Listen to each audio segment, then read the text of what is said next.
Time now for your forewarned weather with Garrett James.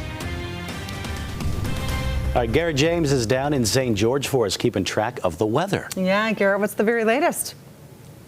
Oh, the latest is that high pressure, it's built up and you can see it clear as day behind me. That inversion has really taken the driver's seat and it is in control now. We can see that layer of that inversion taking place, creating that haze, leading to some moderate air quality for the next few days for Salt Lake County. We can see mandatory action is going to be required, but take a look. Not everybody is going to be experiencing this for tomorrow. We can see the northwestern portions of the state, including Wendover and Logan, Ogden, Provo, going to be included in this. However, Duchesne, Price, Vernal, not included in that. In fact, they're going to see good air quality, but maybe not for much longer, because take a look at this. That high pressure, it's building right now, and it's going to continue building.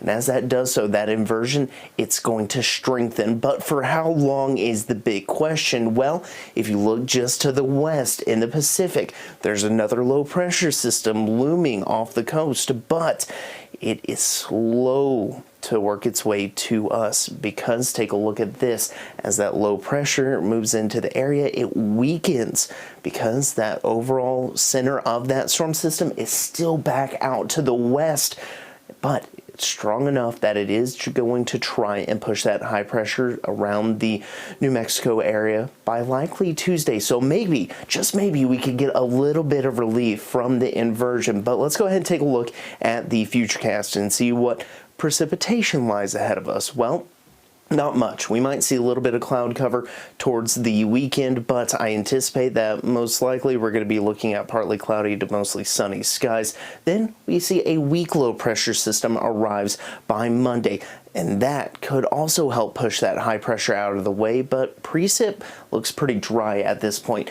The computer model is trying to suggest maybe a little bit of precipitation late Tuesday, early Wednesday. However, as of right now, I really think that big low pressure system off to the west coast, not sure why I was showing high pressure there, because it was a low pressure system.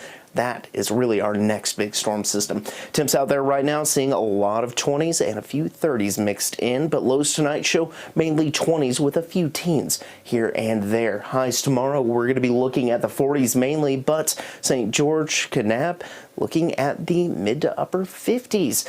For the Wasatch Front over the next 7 days, we're going to be looking at temperatures in the mid 40s, but we'll be looking at the upper 40s by Tuesday, Wednesday, and Thursday, with cloud cover lingering around. But take a look at this. St. George, if you love mild weather, then this is the perfect forecast for you. It's going to be nice, mild, slightly breezy tomorrow, but upper 50s by Saturday, low 60s Sunday, and we fluctuate between the upper 50s and low 60s heading into next week. Back to you guys.